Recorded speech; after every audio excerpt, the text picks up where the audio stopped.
Nestled outside the bustling city, Oakwood Glen was lauded for its picturesque cul-de-sacs and immaculately trimmed lawns. The local homeowners association, HOA, took great pride in maintaining a spotless facade, banning loud exterior paint, regulating lawn decorations, and issuing fines for minor infractions like leaving trash cans visible too long. Most residents either upheld these rules willingly or resigned themselves to the ubiquitous oversight. Amid this tightly controlled environment, a small group of elderly neighbors found a gentle way to commune. They formed the Oakwood Glen Craft Circle. Once or twice a week, these retirees met to work on sewing projects, patchwork quilts, and knitted scarves for local charities. Their gathering spot was an unassuming pop-up tent that they set up on a spacious corner of the clubhouse lawn, a place where they could enjoy fresh air, share laughter, and teach each other new techniques. No official building existed to support such a hobby. The clubhouse interior was frequently booked for meetings or parties.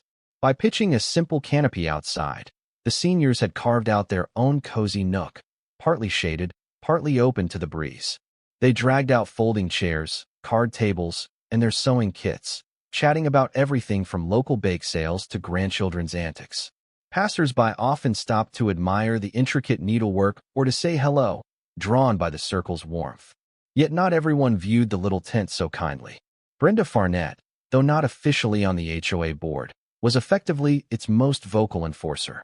Known privately as Karen for her habit of policing trivial matters, she bristled at the sight of any clutter on the manicured property. When she first noticed the craft tent, she labeled it an eyesore, sagging fabric and bright colors out in the open, spoiling the uniform landscaping she believed defined Oakwood Glen. Most neighbors brushed off her complaints, pointing out the circle was harmless and even beneficial, fostering community spirit. However, Karen's persistent grumbling would soon escalate. For her, that colorful canopy signaled a breakdown of discipline. She couldn't stand seeing ragtag seniors occupying a corner with random yarn and cloth scraps. So, while the crafters sewed patterns of fellowship, Karen plotted how to rid their cheerful tent from her pristine domain. Late one afternoon, as the crafters finished up their session, Rita Sullivan, the circle's de facto leader, noticed Karen watching from a distance. The younger woman stood, arms crossed, scanning the edges of the pop-up tent as though searching for rule violations. Rita exchanged concerned glances with her friends, a twinge of unease settling in her stomach. After the circle packed up, folding chairs in hand, Karen approached. She wore a polite facade that barely concealed her condescension. "Excuse me," she said, voice dripping with forced civility. "Are you aware that no temporary structures should remain on the clubhouse lawn overnight?" Rita, who'd lived in Oakwood Glen for decades, explained that they always took down the tent before leaving. Karen raised a skeptical eyebrow. "Well, I'll be watching carefully. That tent looks quite flimsy. Not sure it fits the official guidelines for aesthetics." Murmuring politely, the seniors assured her they'd keep things tidy. Privately, they found her fuss ridiculous. The HOA had no explicit rule banning day-use canopies for community events. The crafters were simply a small social group. But Karen's frosty tone suggested she viewed them as a nuisance. In her eyes, even the cheerful chatter of elderly seamstresses threatened the neighborhood's carefully curated image. As the crafters disassembled the tent, Karen strolled away, dropping a final warning. "Remember, if you violate any guidelines, the HOA can fine you or remove unauthorized items." Startled by her hostility, the seniors drove home in subdued spirits. They suspected bigger conflicts lay ahead. Karen rarely gave warnings without follow-through. Still, they hoped she'd let them be if they tidied up properly. But over the next weeks, Karen's hostility grew more apparent. She posted on the community message board, complaining about that unsightly patchwork group leaving scraps on the lawn, a false claim. They never littered. She pressured the official board to tighten canopy rules. Meanwhile, the crafters carried on, refusing to let her intimidation overshadow their simple joy. None of them guessed just how far Karen was willing to go to assert dominance. Thanks to Karen's prodding, the HOA board placed a new item on their monthly meeting agenda: discussion of outdoor tents on clubhouse grounds. Rita and two others from the craft circle attended, prepared to defend their modest setup. The board, a group of 5 neighbors, held the meeting in the clubhouse lounge. Karen wasn't a board member, but showed up early, brandishing a typed list of concerns. In a condescending tone, she read them aloud.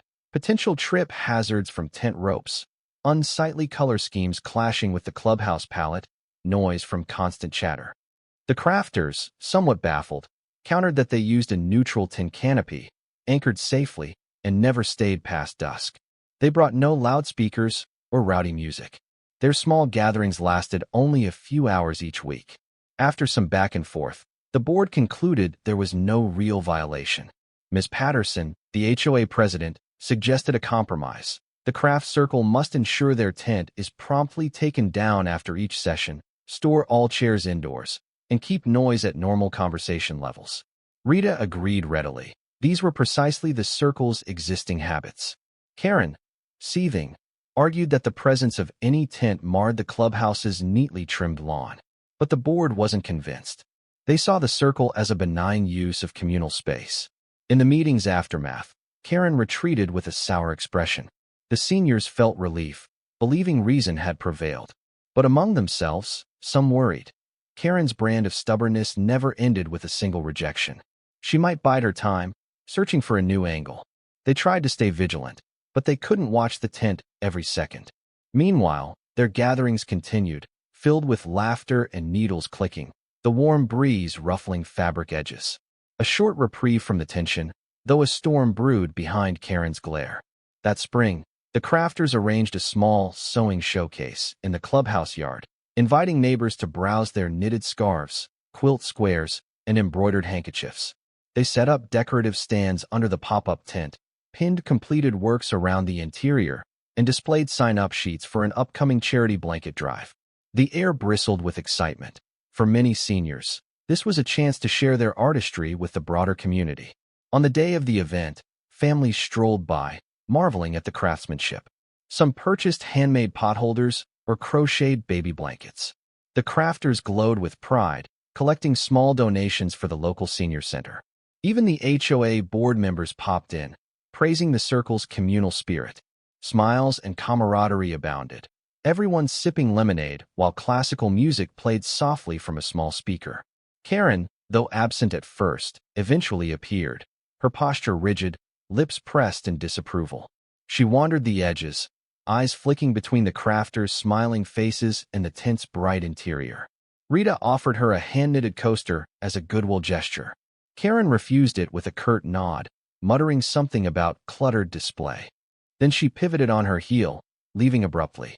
The seniors shrugged it off, unwilling to let her negativity spoil a lovely afternoon. But a few guests noticed Karen's scowl. She seemed furious. One neighbor confided to Linda, an avid quilter. "I wouldn't be surprised if she tries something else." Linda tried to stay optimistic. "She can't tear down what's bringing so many folks joy, right?" Yet a twinge of unease lingered. They'd seen how Karen responded to not getting her way. This time might not be so civil. For the crafters, the showcase ended in success, raising modest funds and forging stronger neighborhood ties. But overshadowing the cheery vibe was the question. Would Karen attempt to sabotage them further? 2 weeks later, on a balmy evening, the crafters finished their weekly sewing session at twilight. As always, they carefully folded the pop-up tent, stowed tables and chairs in the clubhouse storage closet, and said their goodbyes. The lawn stood empty once they departed, unaware of the shadow creeping after they left. Under cover of darkness, Karen arrived. She had parked her SUV around the corner and waited until the area was deserted. Clutched in her gloved hand was a sharp blade. She approached the tent's carrying bag, which the seniors typically left on the clubhouse's side porch for easy next-day setup. A slight deviation from the must-store-everything-inside rule, but they believed it safe enough hidden behind a column. Karen's frustration had reached a boil. She felt humiliated by the board's refusal to ban the tent and by the circle's unwavering popularity. In her twisted logic, if the seniors no longer had a functioning canopy, they'd be forced inside, preferably to a more discreet corner. She'd quell the unsightly gatherings, once and for all. She yanked the bag open, exposing the folded canopy inside. With swift, angry strokes, she slashed through the fabric. The blade carved gaping cuts across the once sturdy canvas. Then she targeted the support rods, bending them until they warped. Her breath came fast, adrenaline surging. In mere minutes, the tent was in tatters. She stuffed the shredded remains back into the bag, ensuring it looked hopelessly ruined. Glancing around to confirm no witnesses, Karen slipped away into the night, leaving the canopy's remains behind. Her heart hammered with a mix of triumph and fear. This was more than a complaint letter. This was vandalism. But she convinced herself it was necessary, a final push to clean up the neighborhood. None of the crafters suspected how violently she'd acted until they discovered the wreckage at dawn. Early the next morning, Linda strolled to the clubhouse lawn, intending to set up for a small informal session. She retrieved the tent bag from the side porch, only to sense something off. It felt lighter, oddly crumpled. Unzipping it, she froze at the sight of slashed fabric. Gashes large enough to poke her arm through, rods twisted beyond repair. Her heart dropped. She called out to Rita, who rushed over. Gathered around the ruined canopy, the crafters stared in disbelief. Some tears welled up at the maliciousness of it. They'd poured so much care into their modest setup. Linda suspected Karen, but had no direct proof. The seniors considered calling the police. While uncertain if it'd lead anywhere, it was clear this was vandalism, a willful destruction of property. They decided to file a report, if only to document the incident. Word spread fast. Neighbors arrived, shaking their heads at the destruction. Some snapped pictures. A few offered to help buy a replacement tent. But the crafters felt violated. If it was so easy for someone to sabotage them once, who's to say they wouldn't do it again? One volunteer suggested they move indoors permanently. But the seniors cherished the outdoor atmosphere, the breeze, the sunlight.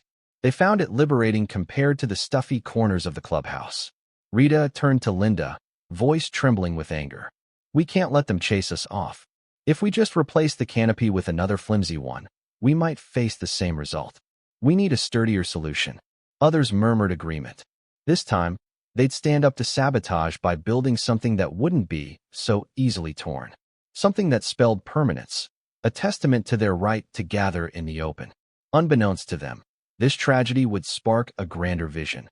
Not just a small pop-up, but a pavilion, complete with more robust framework, partial HVAC for year-round comfort, and an unassailable presence that no single blade could destroy. Their challenge: raising funds, convincing the HOA, and ensuring it complied with all regulations. But given the seniors' determination, plus the wave of sympathy from neighbors, it might just be possible. The crafters wasted no time. Within hours of discovering the shredded tent, they arranged an emergency meeting at Linda's home.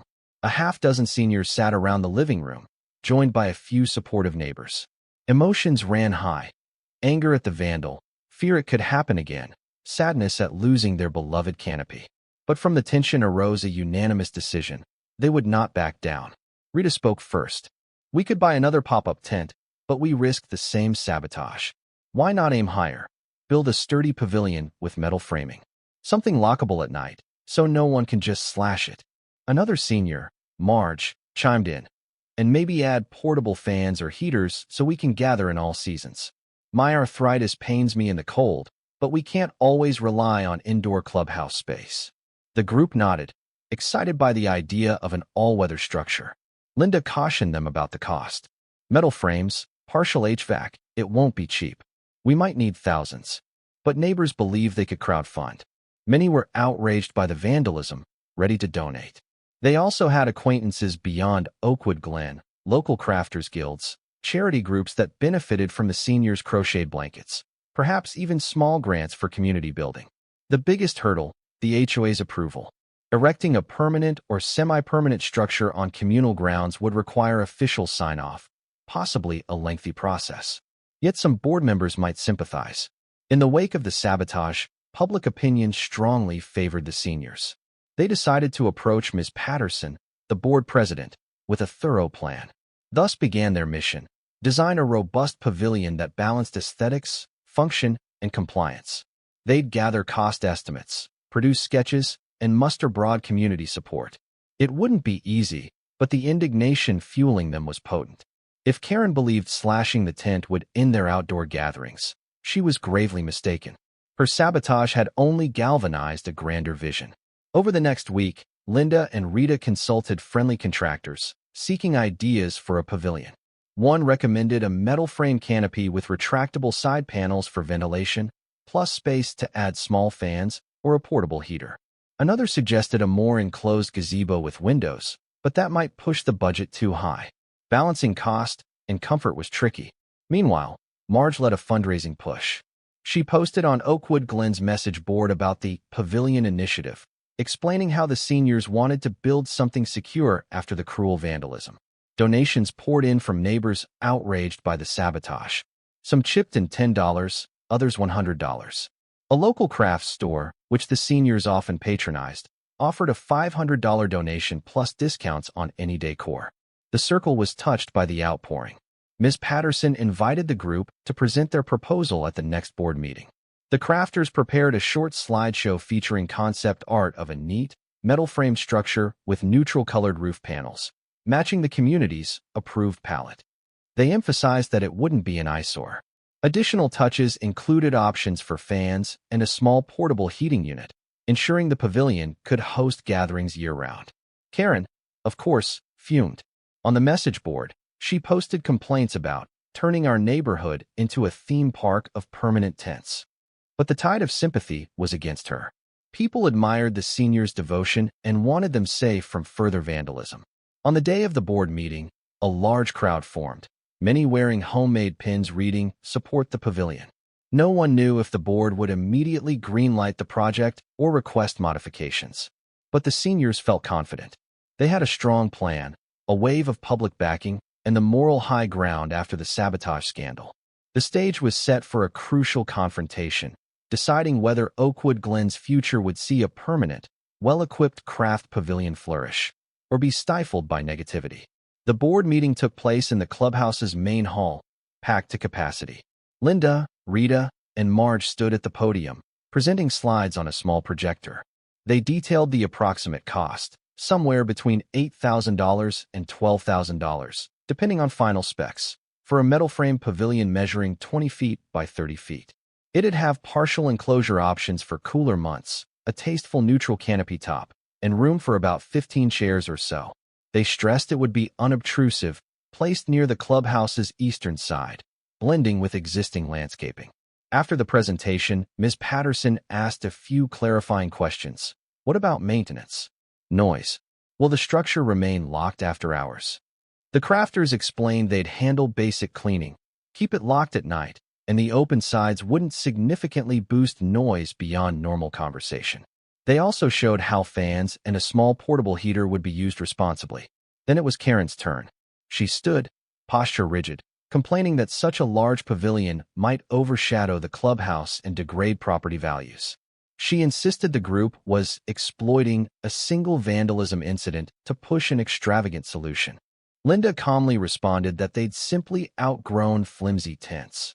Karen's destructive act was the impetus, but the seniors had long needed a stable, comfortable space.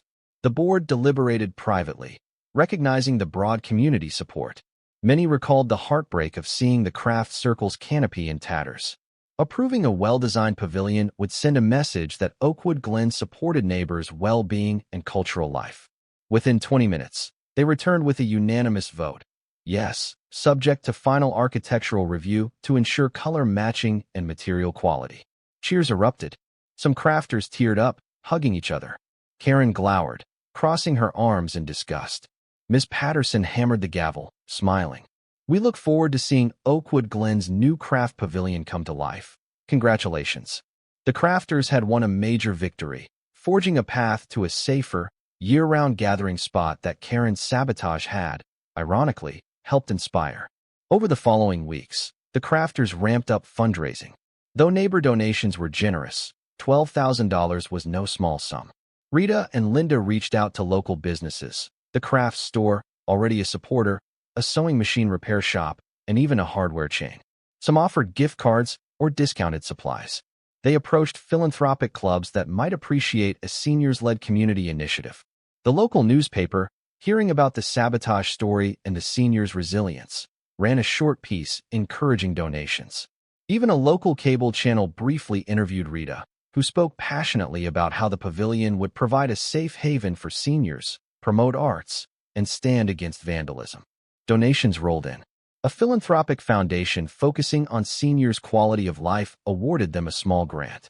Some older residents, who seldom participated in community affairs, wrote checks, empathizing with the crafters' cause. Younger families pitched in $5 or $10 at monthly potlucks. Gradually, the crafters tallied the totals: $2,000, then $4,000, then $7,000. The dream of a pavilion drew closer to reality. Meanwhile, Ms. Patterson worked with the crafters on final design approvals, ensuring the structure's color scheme matched Oakwood Glen's earthy neutrals. Karen, observing all this, seethed quietly. Her sabotage had ironically mobilized a wave of support for the very group she despised. She posted a few more bitter forum messages. "We're turning our community into a carnival ground." But the board, riding high on positive PR, dismissed her negativity. Residents found her rants increasingly tiresome. Some joked privately that if she tried more sabotage, they'd only build bigger. With financial momentum strong, the crafters placed an order for custom metal framing. A local contractor offered to help supervise the build at a discount, touched by the seniors' unwavering spirit. They set a timeline: construction to begin in early summer, completed within a few weeks. The crafters could hardly believe how fast everything was coming together. From battered tent scraps to a near-complete blueprint for a robust, ventilated pavilion. Karen's malicious act had galvanized them more than any friendly letter could have done. In early June, the crafters and a handful of volunteers gathered at the clubhouse lawn for a symbolic groundbreaking. A modest crowd formed, including Ms. Patterson and 2 other board members. They posed for photos, brandishing gold-painted shovels in comedic mimicry of grand construction ceremonies. The group hammered a small sign reading "Future Site of the Oakwood Pavilion, where creativity flourishes." Excitement bubbled. Linda addressed the onlookers. "Less than 2 months ago, we feared our outdoor gatherings might end. Now, thanks to everyone's generosity, we're building a permanent place for crafts, conversation, and fellowship. Thank you for believing in us." Applause broke out. The seniors beamed with pride and relief. Karen lurked at the perimeter, arms folded, refusing to clap. She glared at the sign, at the cheerful older folks snapping photos. Some watchers gave her pointed looks, recalling the rumored role she played in slashing the tent. The evidence wasn't absolute, but nearly everyone believed she was responsible. She turned sharply and left. The day belonged to the crafters, unspoiled by her presence.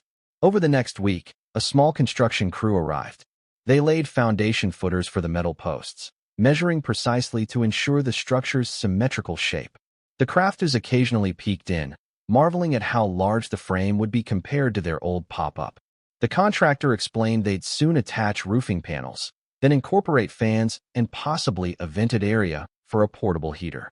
Once complete, the pavilion would stand tall, a fixture overshadowing any future attempts at sabotage.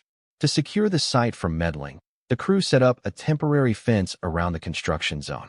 Linda and Rita joked that they'd have an official pavilion reveal soon. Meanwhile, they quietly reminded each other that Karen's unpredictability was not to be underestimated.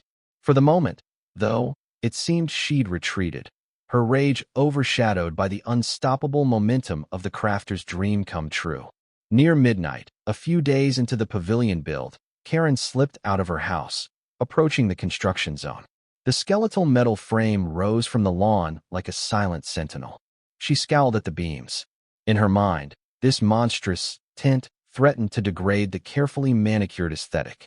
She recalled how her first sabotage had backfired, but desperation gnawed at her. If she could damage the structure now, maybe costs would balloon, the project delayed or abandoned. With gloved hands, she tried rattling the metal posts. They stood firm, anchored in concrete.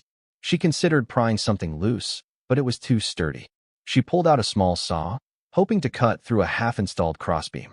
But the steel proved too thick for her basic blade. After minutes of fruitless scraping, she realized it was futile. In frustration, she turned to the stored roofing panels lying stacked behind a tarp. She tore the tarp aside, intending to scratch or dent them.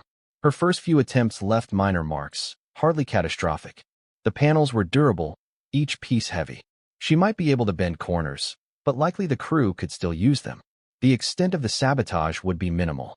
Defeated, heart hammering with guilt and anger, Karen cursed under her breath. She replaced the tarp poorly, leaving it half askew. Footsteps sounded in the distance, perhaps a late-night dog walker. Panicking, she fled, not wanting to be caught in the act. Back home, she realized she'd risked everything for barely any result. The next day, the crew found a few scuffs on the metal panels, suspicious but minor. They tightened security, locking materials in the clubhouse shed. Another petty sabotage attempt had failed to halt the unstoppable pavilion's rise. A week passed. Construction progressed rapidly. Metal posts soared, roofing panels locked into place. The crafters admired the sturdy design. Painted a soft beige to match the clubhouse, it stood gracefully, blending in with the surroundings. A short walkway led from the sidewalk to the pavilion's open side. Inside, overhead fan fixtures awaited final wiring. The contractor also installed attachments for a small portable heater, ensuring winter use. The structure had no walls, but partial roll-down sides could be added in colder months. Neighbors peered over, impressed by how professional it looked, far from a flimsy pop-up. The crafters crowed with pride, recalling how a malicious act had spurred them to dream bigger. Linda joked that they should name it the Stitch and Sew Pavilion, though the official name remained Oakwood Pavilion. Karen continued her sour vigil from afar. She posted more complaints on the message board, claiming it was larger than necessary or an eyesore. She insisted it overshadowed the clubhouse. But once again, public sentiment favored the crafters. People praised the seniors for turning adversity into a comfortable, multi-use space. The local newspaper even planned a follow-up story once the pavilion fully opened. The HOA board, grateful for the positive PR, scheduled a small dedication ceremony. Finally, the day arrived for final inspections. An official from the city came to ensure the structure was safe. It passed with flying colors. Ms. Patterson informed Linda that the crafters could begin using the pavilion immediately. Overjoyed, they arranged a soft opening. The group lugged in folding tables, plush chairs, and bins of yarn. One volunteer tested the fans. Cool air circulated gently. Another tested the portable heater lines, verifying they worked for upcoming cooler seasons. The dream had become reality. A bright, mild Saturday marked the official pavilion dedication. The newly minted Oakwood Pavilion gleamed in the morning sun, the fans whirring at half speed, providing a gentle breeze. The crafters lined the perimeter with quilts, crocheted doilies, and colorful banners. Miss Patterson arrived with scissors to cut a symbolic ribbon at the entrance. A crowd of residents, from young families to retirees, gathered to witness this next phase in Oakwood Glen's communal life. Rita welcomed everyone, recounting how their old canopy was tragically vandalized. She didn't name the culprit, though everyone knew who it was. She stressed that from those ruins, a bigger, stronger dream emerged. We stand here, grateful to all who donated time and resources to build this pavilion. Now we can sew, knit, and gather in comfort year-round. Ms. Patterson praised the crafters' resilience, calling the pavilion a shining example of Oakwood Glen's unity. Then, with a quick snip, she cut the ribbon. Applause and cheers erupted. Several crafters teared up, remembering how drastically their fortunes had changed since the pop-up tent days. Attendees poured inside, admiring the spacious layout. The overhead fans provided gentle relief from the midday heat. The seniors laid out snacks, freshly baked cookies, iced tea, and little crocheted coasters as keepsakes. Karen lurked on the lawn's fringes, refusing to approach. Her face was a thundercloud of resentment. No one beckoned her closer. The crowd had formed a protective circle around the crafters, metaphorically excluding the one who tried to destroy them. The sense of celebration soared, overshadowing her presence entirely. That evening, as twilight fell, the crafters remained in the pavilion, enjoying soft lamplight and quiet conversation. The overshadowing menace that was Karen seemed inconsequential against the new structure's sturdy walls and communal warmth. Indeed, her sabotage had inadvertently birthed an enduring legacy of comfort for Oakwood Glen's older generation, and any resident who needed a shared space to gather in peace. Soon, the pavilion became a hub not just for the craft circle, but for various small gatherings. On weekday mornings, crocheters and quilters assembled, hooking up personal fans or turning on the overhead units. Even in midsummer's humidity, they found relief under the metal roof. In cooler evenings, a portable heater kept them cozy. The crafters joked they'd never have to rely on scheduling the cramped clubhouse interior again. Other neighbors asked to use the space occasionally, like a Sunday book club or an after-school art group. The crafters welcomed them, provided the schedule didn't clash. The pavilion thus blossomed into a multi-purpose venue. Linda marveled at how an attempt to stamp out the crafters had, ironically, expanded communal usage far beyond sewing. Karen's presence, though subdued, flared up occasionally in more passive-aggressive ways. She'd claim the fans were too loud or that the glare of metal roofing dazzled drivers. Miss Patterson dismissed these complaints as minor. A small shade of trees also shielded the pavilion from direct street view, negating her claims about ugly metal. One day, a neighbor overheard Karen muttering about how the old ladies have taken over, but the rest of Oakwood Glen saw no problem. Indeed, they cherished the new structure's family-friendly vibe. One crisp autumn morning, Linda realized how the crafters had found a second family in each other. Gathering under the solid roof, they sipped warm tea, crocheted scarves for a local homeless shelter, and laughed about shared memories. The menacing memory of the slashed tent receded. In its place thrived a sense of acceptance and belonging. No matter how vehemently Karen glowered from the sidelines, the seniors flourished in their pavilion. The transformation from vulnerability to permanence was nearly complete. A few weeks later, Linda received an unexpected call from a local TV station's community affairs program. They'd heard about the seniors' story, how sabotage turned into a crowd-funded pavilion project. Intrigued, a reporter wanted to feature Oakwood Glen's new amenity on an upcoming segment highlighting neighborhood triumphs. Linda was cautious but eventually agreed, seeing it as a chance to celebrate the crafters' perseverance. The film crew arrived one sunny afternoon, capturing footage of the crafters in action.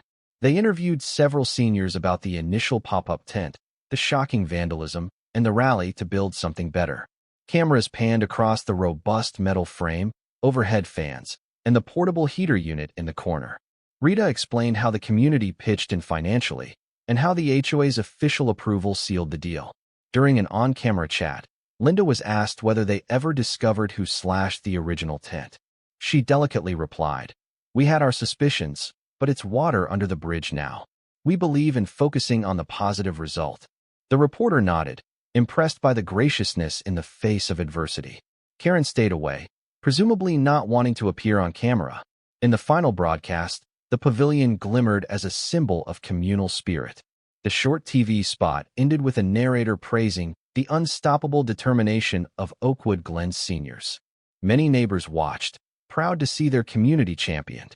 The piece garnered so much acclaim that a local philanthropic group donated additional funds for comfortable seating cushions.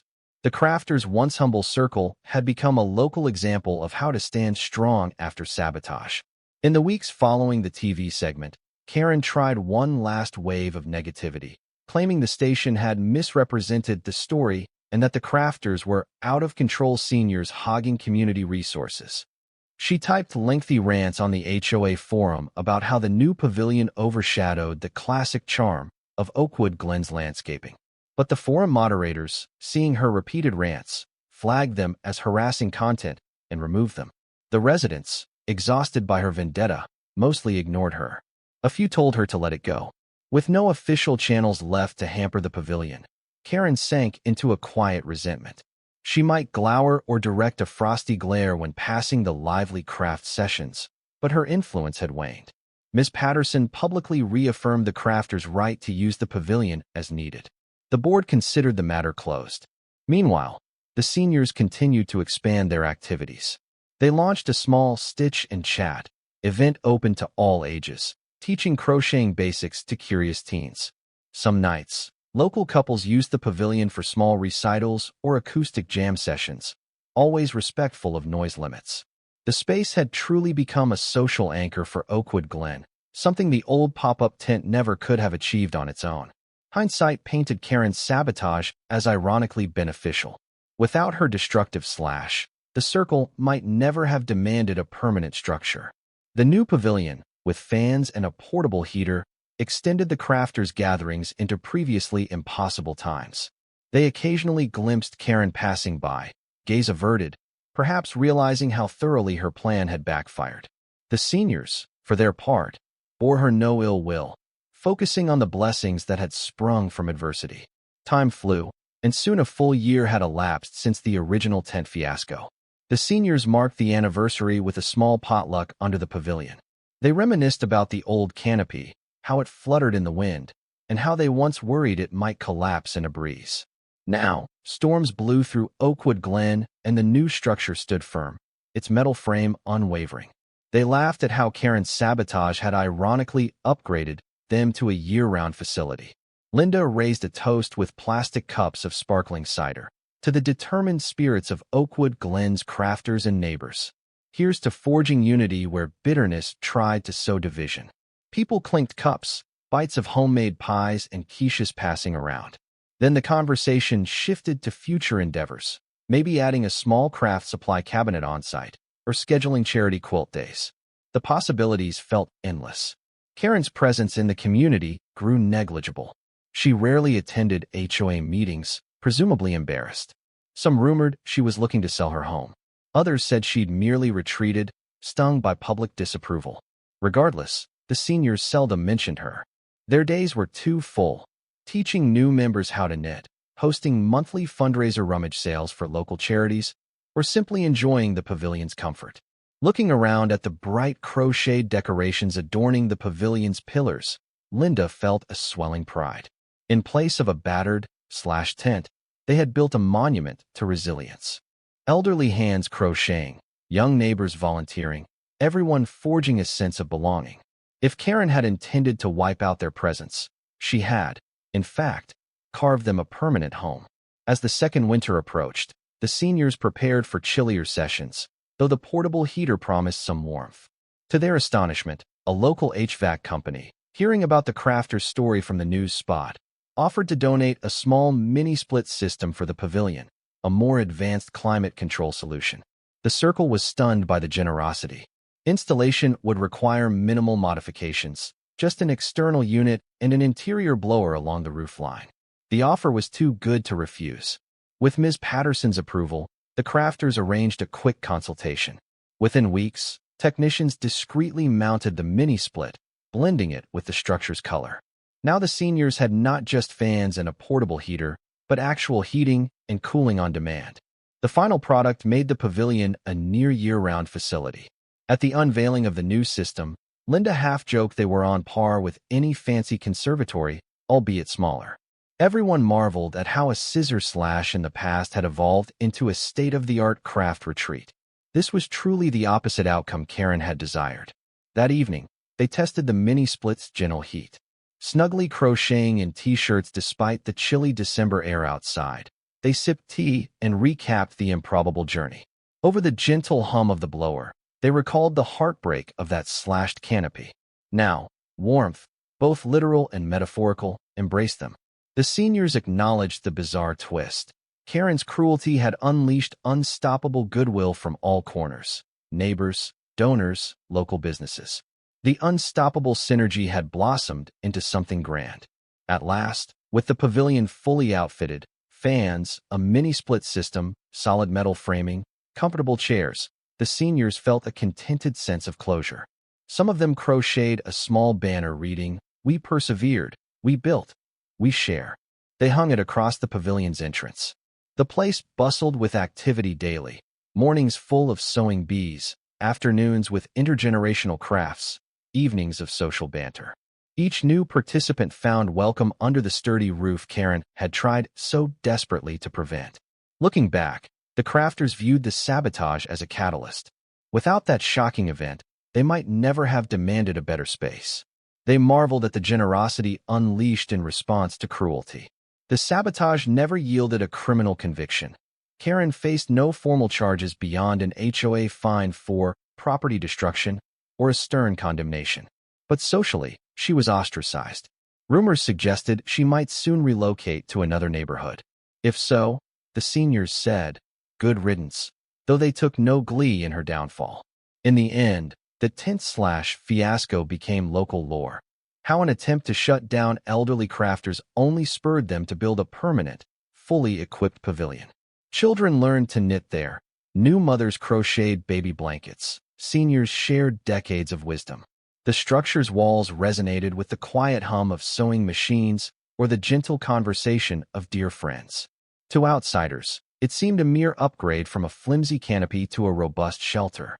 But for Oakwood Glen, it represented something deeper, that empathy and cooperation can transform even the darkest sabotage into a shining symbol of resilience. Karen's destructive rampage had inadvertently helped the seniors secure a far more impressive facility than any pop-up tent could offer. And so, as the circle stitched new patterns under gentle climate control, they knew their story was a testament to the unstoppable power of neighborly unity in the face of malice.